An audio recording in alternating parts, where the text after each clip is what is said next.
என்ன சாப்பிடுறியா? சாப்பிடு சாப்பிடு. என்ன சாப்பிட்ற? என்ன புட்டு சம்பல் சொதி.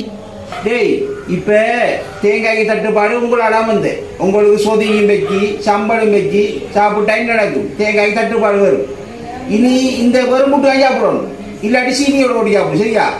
இப்படி சொதி புட்டு இது சம்பளம் எல்லாம் வச்சு சாப்பிட்டு நாட்டில் தேங்காய் தட்டுப்பாடே உண்டாக்காங்க. உங்களால தேங்காய் தட்டுப்பாடு வெள்ளா நாள்லையும் அம்மா சம்பளம் சொன்னதான் ஆகும். அப்போ நீங்கள் வெறும் சோறியா சாப்பிட்றேன்? நாங்கள் வெறுஞ்சோறும் என்ன சாப்பிடுறோம்? உப்பு ஊற்றி போட்டு உப்புஞ்சோறும் சாப்பிடுங்கடா. இனி நாட்டில் பொருளாதாரம் இப்படி தான் வரப்போகுது. இந்த தேங்காய் இல்லை.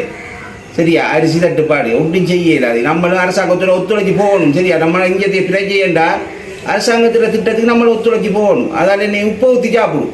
சரியா? உப்பும் இல்லையா நாட்டில்? அப்போ என்ன தூத்தி சாப்பிட்றது? நாட்டில் உப்பும் தட்டுப்பாடு என்னடா. கடவுள் நம்ம கடல் நம்மளை வளர்ச்சிருக்கு. ஆனால் நாட்டில் உப்பும் தட்டுப்பாடாக தான் இருக்கு. என்னடா உப்பும் இல்லாமல் என்ன சொல்ல? சரி, நீ இந்த சம்பளி இல்லை சொதி இல்லைன்ற அந்த கவலையை நினைச்சு குளார்னியண்டா கண்ணாடி தண்ணி வருந்தானே, அது உப்புட டேஸ்ட் தான். அதை அப்படியே விட்டு பிணைஞ்சி சாப்பிட முடியாது. வேற என்ன உப்பும் தட்டுப்பாடுண்டா. சரியா? இதான் நிலவை.